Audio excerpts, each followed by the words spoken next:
Bonsoir les amis, c'est Christian et bienvenue sur Salarié Affranchi.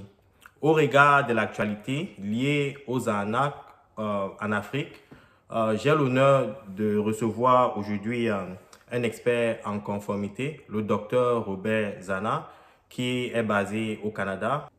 Dans le processus de cet exercice, nous allons discuter de l'importance de la conformité.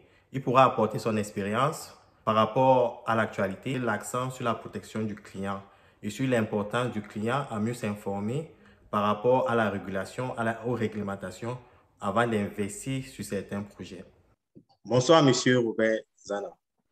Bonsoir, Monsieur Christian Oungan. Comment vous allez? Je vais très bien, merci. Je te Ok. remercie sincèrement de te prêter à cet exercice. Je pense qu'on devrait le faire de plus en plus parce qu'il y a un manque criard d'informations au niveau de notre communauté en ce qui concerne la conformité et la réglementation des institutions financières. C'est la raison pour laquelle je vous ai invité aujourd'hui pour que nous puissions discuter, eu égard des réalités qui se passent en Afrique. Il y a beaucoup d'arnaques avec beaucoup d'institutions, des entreprises qui font la collecte des fonds à travers les populations, mais qui ne respectent pas les réglementations ou qui ne sont même pas enregistrés pour pouvoir collecter ces fonds-là. Malgré les mises en garde du gouvernement, malgré les mises en garde des autorités chargées de la réglementation des institutions financières, certains investisseurs le plus souvent prennent ce risque inutile-là. C'est la raison pour laquelle je vous invite aujourd'hui. Est-ce que vous vous introduisez rapidement? Euh, Déjà, sur ma personne, mon nom, Robert Didier Nzana Siani. Je suis juriste de formation euh, avec un doctorat que j'ai fait en droit des sociétés, je dirais un droit comparatif. Je l'ai fait en Allemagne et je l'ai complété en 2006.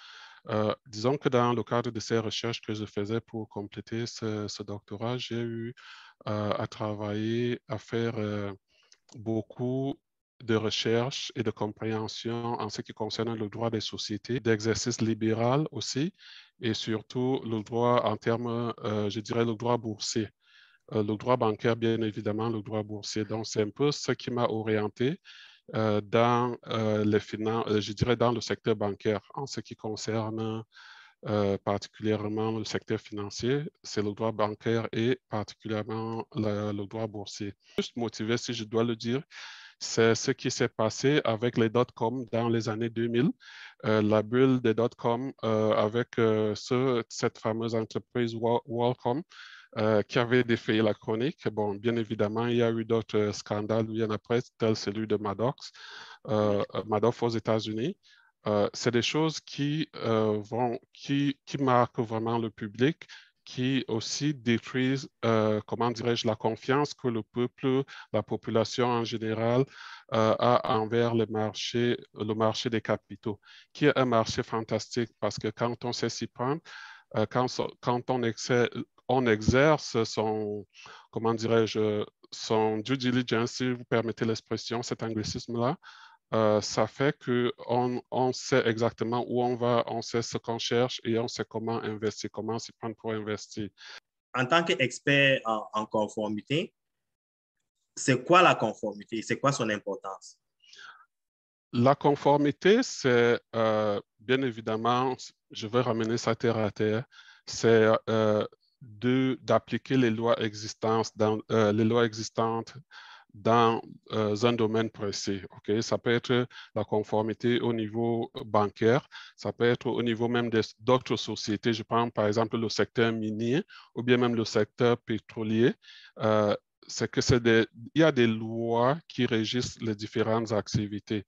Et au niveau du secteur d'investissement, par exemple, il y a des lois qui régissent les mécanismes en ce qui concerne la levée des fonds auprès du public, ou même déjà même l'existence même des entités en tant que telles. Il y a des lois, des règlements qui régissent ce secteur-là. Et bien évidemment, la conformité, ça veut dire respecter ces lois et règlements et se rassurer que de A, c'est-à-dire au moment où l'entité prend naissance, jusqu'à la sollicitation du public ou bien des fonds du public, et maintenant même au niveau du fonctionnement de l'entité, que tous ces mécanismes qui ont été établis par les législateurs ou les régulateurs soient respectés. le but de ça, c'est quoi? Le but à ce moment-là de la conformité, c'est d'insuffler, par exemple, la confiance du public, la confiance des investisseurs, la confiance même au niveau des institutions qui sollicitent l'épargne les épargnants ou bien l'épargne du public en général, ou bien des investisseurs. Ça peut être des investisseurs institutionnels ou bien des petits investisseurs. Donc, c'est insuffler cette confiance-là dans le mécanisme du marché des finances, du marché, le marché des capitaux, je dirais plus. Donc, c'est un peu ça le but ici de la conformité. Et bien évidemment, les entités sont amenées beaucoup pour autant que je parle, peut-être l'expérience du Canada, c'est que les régulateurs exigent que au niveau, par exemple, des services des banques, qu'il y ait comme un département de conformité qui se rassure que oui, toutes les normes qui sont édictées ou bien les règlements édictés soient vraiment suivis. Donc, c'est ça le but de la conformité. Comment expliquer alors le fait que, par exemple, dans chaque province au Canada, il y a des organismes de conformité. Si vous partez dans les régions en Afrique, comme en Afrique centrale, on a la COSUMAS, par exemple, la Commission de surveillance du marché financier. Et si vous partez, par exemple, au Québec, il y a l'autorité du Québec.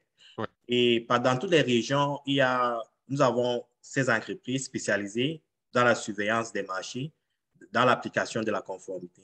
Comment est-ce qu'on explique, par exemple, qu'en Afrique, malgré le fait qu'on a ces organismes-là qui s'assurent de la sécurité des investissements du public, il y a toujours certaines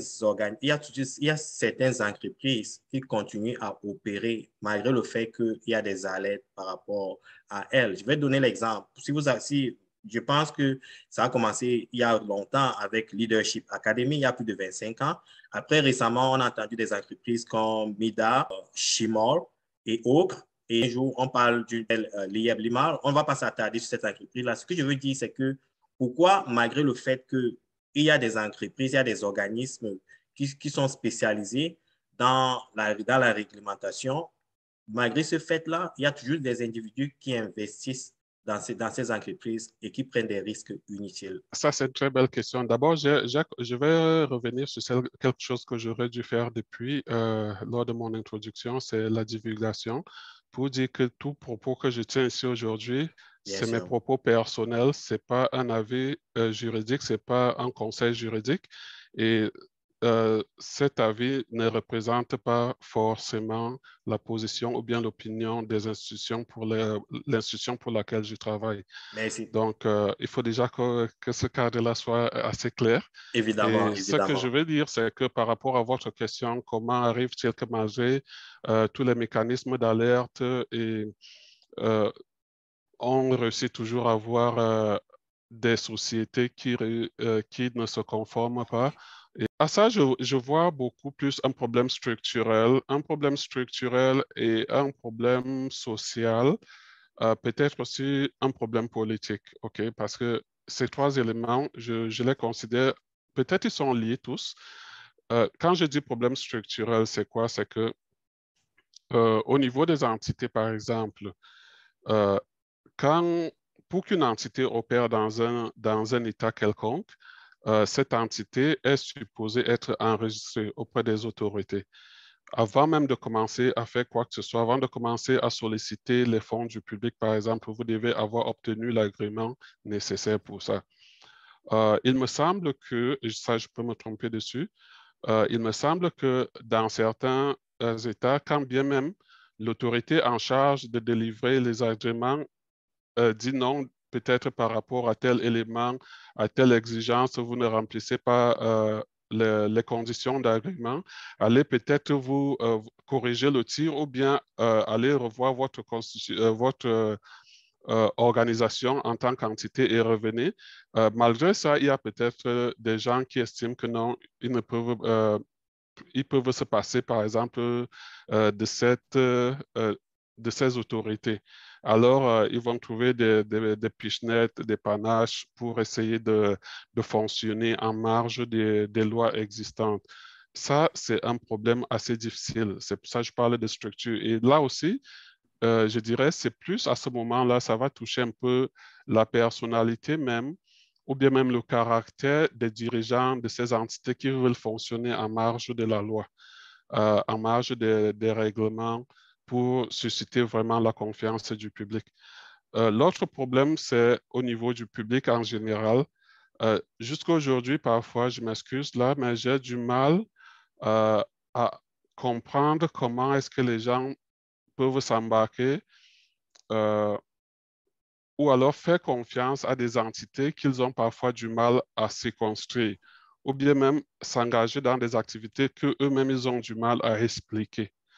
À ça, peut-être que oui, c'est je dirais, le goût le gain facile, si je peux dire ainsi, le gain facile, parce qu'il suffit peut-être qu'on vous promette, OK, si vous me donnez votre 100 francs aujourd'hui, là, je vous donne peut-être 1000 francs dans l'espace d'un mois, de 3 mois.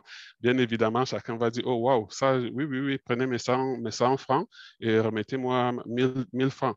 Alors, on ne se pose pas la question, comment est-ce que la personne va procéder pour me donner, par exemple, ces 1000 francs? Comment est-ce que la personne quels sont les outils et en tant qu'entité même déjà, comment est-ce que cette société fonctionne? D'où est-ce qu'elle va retirer, elle va prendre les ressources pour générer ce bénéfice en un si laps de temps? Et ça, beaucoup de gens ne se posent pas de questions. Le, le but pour eux, pardon, le but pour eux, c'est oui, je vais obtenir mes 1000 francs et c'est bon, c'est bon. Je ne veux pas savoir comment ça se passe là. Mais Oui, sauf que oui, ça peut arriver pendant un temps. Euh, la plupart du temps, on a vu avec les Ponzi de Shem que c'est toujours les premiers qui essaient de s'en sortir rapidement. Mais plus la situation, on commence les ressources, ou bien plus les gens s'intéressent et qu'on ne peut pas satisfaire toute la masse, alors la pyramide s'écroule. Je pense que dans le cas des entités que vous avez citées, c'est un peu ce qui peut arriver. Bon, il y a certaines entités aussi qui peuvent être localisées dans des paradis fiscaux qui vont utiliser, par exemple, ces paradis fiscaux, peut-être avoir obtenu des agréments dans des paradis fiscaux pour se présenter auprès du public. Ça, c'est possible.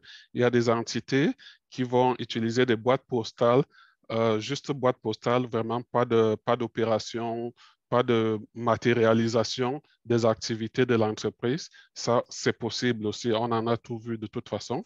Euh, oui. dans le cadre de mes fonctions, je côtoie ça tout le temps. Pour des politiques, euh, il va falloir un peu être plus regardant, les arrêter et permettre en sorte qu'ils ne fassent pas de sollicitations auprès du public. Je pense que là, il y a un véritable défi et ce défi vient parfois par la coopération interétatique. Et par exemple, les autorités au niveau des autres pays tels que l'AMF que vous avez cité, en Ontario, il y a des différents, enfin, au Canada, chaque province a son régulateur.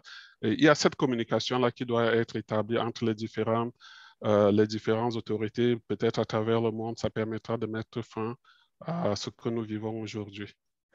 J'aimerais juste comprendre une chose. Il y a la COSUMAS qui lance des alertes.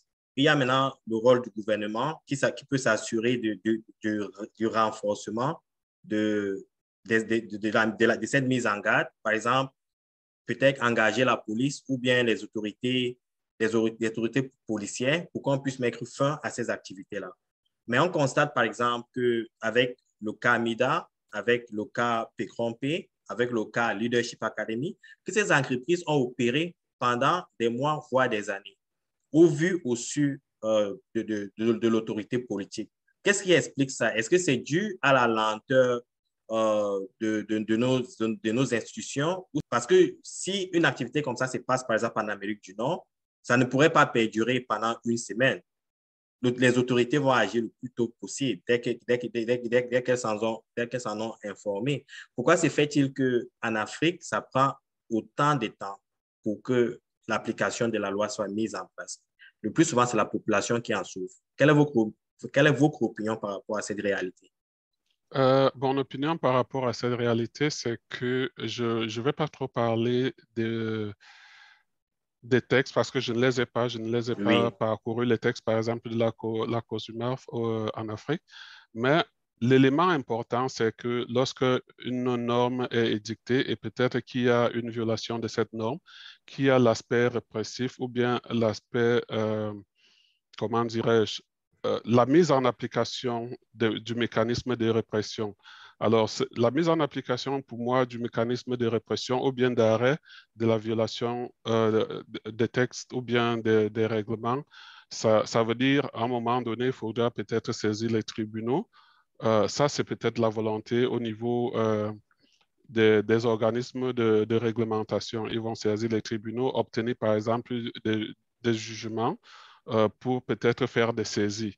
Et c'est suite à ça que les choses devraient se faire. Enfin, on peut vraiment, de manière assez effective, essayer de mettre fin à ce genre d'opérations en marge de la loi. Est-ce que ces entités le font? Ça, je ne sais pas.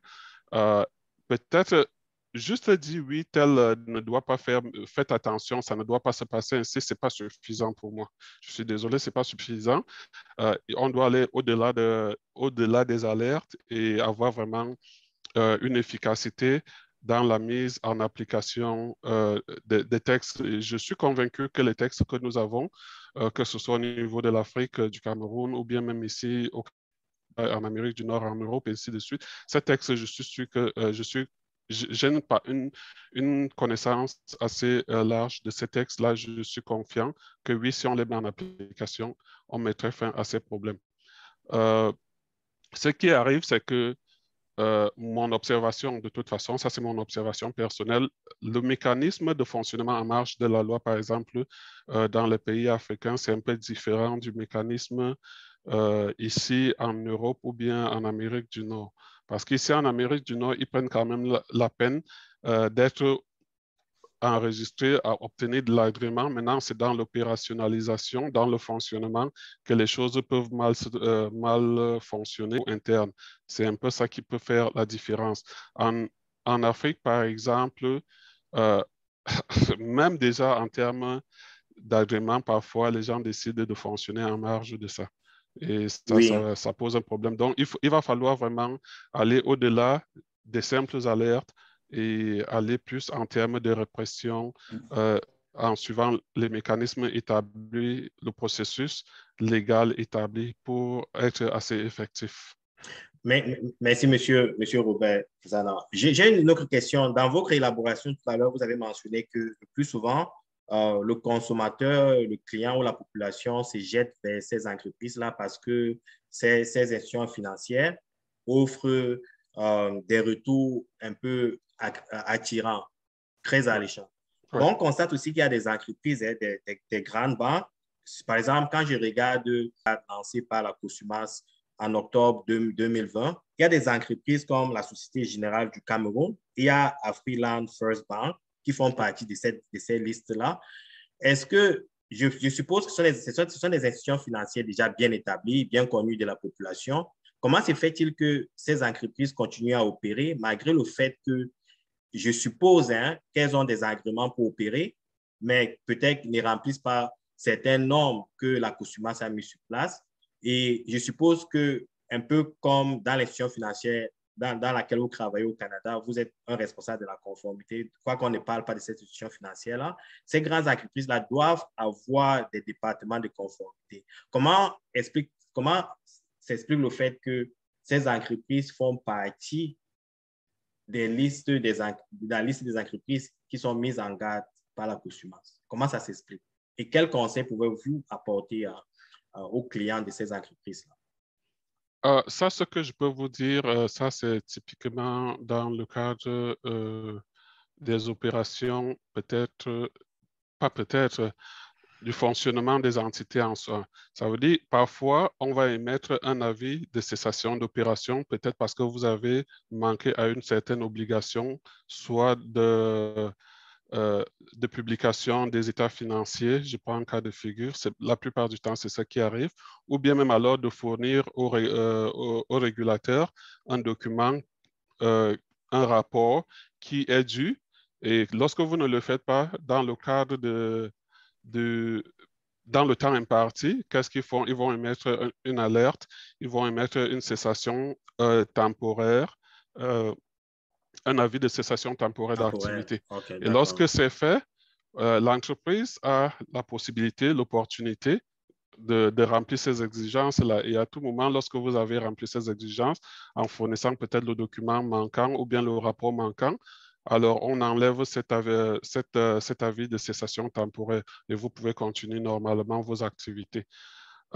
Maintenant, s'il y a des avis qui sont permanents et que les entités concernées continuent de fonctionner telles qu'elles le veulent, malheureusement pour moi, je ne sais vraiment pas comment justifier ou défendre cela, mais je pense qu'à ce moment-là, il y a un certain manque de volonté au niveau des autorités pour mettre fin à ce genre de malpratiques. Donc, peut-être c'est ça, je ne sais pas, mais il peut aussi avoir des, comment dirais-je, je ne veux pas jeter de l'anathème sur qui que ce soit, je ne veux pas faire des suppositions. Il peut y avoir peut-être un problème de communication entre les autorités qui sont supposées euh, effectuer cette surveillance au niveau des marchés avec les autorités de police ou bien même des tribunaux. Donc, les trois devraient en fait fonctionner main dans la main pour être assez effectif et sur le plan opérationnel. Merci, monsieur Robert. On va essayer de conclure la conversation. Maintenant, en tant que responsable et expert en conformité, quels conseils pourriez-vous prodiguer à l'investisseur africain? L'investisseur africain devrait comprendre que les, les rentabilités astronomiques qu'on présente, parfois c'est au-delà je sais pas, j'appelle ça, c'est comme une bulle pour moi là. Parce que quiconque connaît le fonctionnement actuel des marchés financiers ou bien même de la crypto-monnaie, parce que c'est un peu plus la crypto-monnaie, c'est le dernier élément, euh, la dernière invention, l'innovation. Oui, Quiconque connaît comment ça se passe, le mécanisme, c'est que oui, parfois obtenir des rendements assez mirobolants, ce n'est pas évident. Il faut savoir s'y prendre, il faut savoir, l'investisseur africain doit faire ce qu'on appelle son due diligence. OK? Un, investir dans quelque chose qu'on comprend. Il faut comprendre là où tu mets ton argent. Si quelqu'un te dit, oui, je peux te faire avoir 1000 francs si tu me donnes 100 francs, la simple question, c'est, OK, si tu as autant cette possibilité de tourner 100 francs en 1000 francs, mais pourquoi est-ce que tu viens vers moi pour que je te donne mes 100 francs? Okay, évidemment. il faut un peu poser cette petite question simple, assez bête peut-être, mais si tu as besoin de 100 francs pour me donner 1000 francs, tu prends tes 1000 francs là où? Disons, tu prends les 900 francs additionnels où? Il faut justifier ça. Et au-delà peut-être de ce rendement, l'investisseur africain doit regarder les entités dans lesquelles il veut investir, les entités qui les proposent ce genre de services-là. Ça veut dire, un, connaître les dirigeants de ces entités, vérifier l'organisation structurelle, l'organigramme même des entités. Est-ce que ces entités ont des agréments, oui ou non? Où est-ce qu'elles ont des agréments? C'est-à-dire où est-ce qu'elles sont enregistrées? Il y a comme je l'ai dit au cours de cette intervention, il y a des entités peut-être qui peuvent ne pas avoir d'agrément ou être enregistrées dans le territoire où les opérations se portent, mais qui ont peut-être des agréments dans les paradis fiscaux. Est-ce que ces agréments obtenus dans les paradis fiscaux vous permettent d'opérer dans tel pays ou dans tel autre pays? Ça, il faudra vérifier ça. Donc, en plus de ça, les structures de confiance ont un certain organigramme. Quand je dis organigramme ici, je regarde par exemple euh, la comptabilité interne, le service de conformité, par exemple, les services juridiques. Est-ce qu'ils ont ça? Parce que si moi je regarde une structure où on va me présenter, telle personne c'est le CEO, d'accord, telle personne c'est le manager de ceci, cela, ou bien de l'investissement, tel là-bas développeur, d'accord. J'ai comme impression là à ce moment-là, c'est juste la vente. OK? Maintenant, en dehors de la vente, l'organisation interne, comment est-ce que ça se passe? Qui contrôle quoi? qui donne l'ordre quoi? Est-ce qu'il y a un conseil d'administration? Oui. S'il y a un conseil d'administration, est-ce qu'il y a des indépendants dedans? Oui ou non? Donc, il y a tous ces petits mécanismes-là, tout ce modèle de fonctionnement que les gens doivent toujours garder en arrière, au-devant, je dirais, au-devant de la chose pour pouvoir juger, oui, l'investissement, ça fait un sens ou pas du tout. Bien évidemment, sur le plan boursier, il y a des bulles. Il y a des bulles boursières, comme au niveau de la crypto-monnaie, où vous pouvez peut-être mettre $1 aujourd'hui parce que c'est hyper, tout le monde parle de tout et tout. Et lorsque vous mettez $1, ça peut devenir $100 immédiatement, là, ou bien même $1000. Ça aussi, ça peut arriver, mais sauf que ça ne l'est pas éternellement. Et j'ai toujours un auteur que je cite beaucoup, André Costolani, que j'ai lu quand j'étais étudiant en Allemagne, là, qui disait toujours, quand tout le monde commence à parler de la bourse, vendez et vous observez. Donc, parce que ce qui arrive, c'est que quand tout le monde commence à parler de la bourse et tout, dans toutes les conversations, on va vous dire crypto ou bien ceci, cela, sachez que l'effet inverse est en train d'arriver là. Donc, il faut savoir se préparer à ce moment-là. Donc, Oui, je pense que j'ai omis de poser cette question et je pense que vous l'avez noté, mais au niveau de la conformité, par exemple, au Canada, quand je vais investir dans une entreprise, surtout ceux qui sont au niveau des actions, par exemple enregistrés avec le Nasdaq, j'ai accès à leurs états financiers, ouais. le financial statement. Et c'est le plus souvent après l'analyse du financial statement et aussi quand est-ce qu'ils ce que j'appelle, ils déclarent leur earning. Toutes ces informations sont le plus souvent publiées. Toutes ces Donc, informations sont publiques, effectivement, et et publiques. non seulement elles sont publiques, déjà, elles doivent être publiées sur le site des entités en Oui. question, de la société en question. Ensuite, si vous allez dans le site web, par exemple, des régulateurs, par exemple, non seulement vous avez, bon, Nasdaq, c'est la bourse là, vous avez la Security Exchange Commission aux Oui. États-Unis. Au Canada, on a l'OSC, par exemple, qui gère ce genre d'affaires. Vous allez trouver les rapports. Ils sont obligés de fournir ces états financiers. Donc, en Afrique, peut-être il va falloir songer à ça. Peut-être que ça existe et que je ne connais pas. Ça, Oui. je ne prétends pas connaître tout. Malheureusement, je ne fonctionne pas. Je n'ai pas une connaissance assez approfondie du mécanisme au Cameroun ou bien en Afrique en général. En tout cas, Mais les c'est ce investisseurs qui devrait se africains faire. devraient, en tout cas, les investisseurs qui sont en Afrique devraient faire un peu plus de recherches dans ce sens-là parce que Exact. l'état financier d'une entreprise, la publication de ces informations est un bon indicateur sur l'état de santé de l'entreprise. Donc, Oui. ça vous permet de pouvoir Non prise de seulement un décision. bon indicateur, aussi se rassurer que oui, ça a été fait de manière assez indépendante. Parce Justement, il que faut qu'il si y ait un des état audits. financier vous est publié par, disons, le service financier de l'entité elle-même, qui a vérifié, est-ce qu'il y a eu une vérification à la base? Et s'il y a eu vérification, quelle est l'indépendance de la vérification, l'avis? Est-ce que l'avis indépendant peut vraiment est aussi indépendant comme on le pense? Ça, c'est des éléments vraiment sur lesquels il faut partir. Pour conclure cet entretien, est-ce qu'il y a quelque chose additionnel que vous voulez ajouter?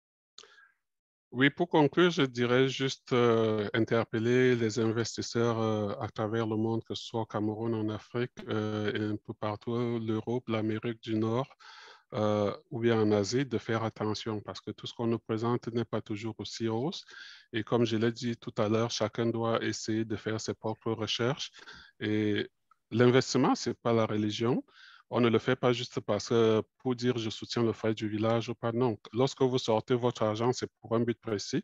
Et ce but, si ce but, c'est que ça vous rapporte quelque chose, il faut justement voir dans quelle mesure, oui, vous avez les garanties que ce qu'on vous promet, la probabilité de réalisation de cela est assez élevée. Donc, à ce moment-là, c'est le due diligence, c'est la recherche, est-ce que l'entité existe, qui sont les responsables du projet, parce que ce que beaucoup parfois ne veulent pas regarder, c'est il suffit peut-être de taper le nom de la personne qui se permet d'être, ou alors qui se dit promoteur de telle ou telle entité. Vous pouvez, en allant faire des recherches sur cette personne, vous pouvez vous rendre compte, oh, attention, ça c'est quelqu'un qui a déjà, par exemple, été condamné une fois pour malversation financière à tel ou tel endroit. Alors, quelqu'un qui a été condamné une fois, est-ce que vous allez lui faire confiance? Il en revient à ce moment-là, l'investisseur de décider, c'est pas moi. Évidemment, évidemment. Personnellement, si tu as failli une fois, je ne sais pas. surtout dans le monde d'investissement, la sanction est souvent sévère à ce moment-là. Ce n'est pas évident. Donc, c'est ce travail de recherche que chaque investisseur doit faire. Et ne faites pas parce que c'est le frère du village. Non, parce que lorsque vous perdez votre argent, ce frère du village, là, lui, il a pris cet argent-là, bien évidemment, il est en train de mener notre vie avec, ou bien faire autre chose. Donc, il faut qu'on sache exactement ce qu'on veut et où on va. Et à partir de là, les mécanismes de comment y arriver doivent être remplis pour que chacun ait cette confiance à tout le projet qui a été présenté et que les choses fonctionnent de manière normale. Merci, Monsieur Robert Zana, de vous avoir prêté à cet exercice. Je pense que ce qu'on essaie de faire ici, c'est d'essayer de supporter notre communauté, la communauté africaine. Je pense que dans le cadre des salariés affranchis, on invitera de plus en plus chaque expert dans chaque domaine pour qu'on puisse éduquer, édifier, former nos communautés avec la réalité actuelle dont la population fait face. Je pense que la responsabilité de la diaspora aussi, c'est d'essayer d'apporter ces compétences-là pour les éduquer. Il y a toujours des sceptiques parce que quand on crée des émissions comme ça, et puis certains passent sur des attaques personnelles.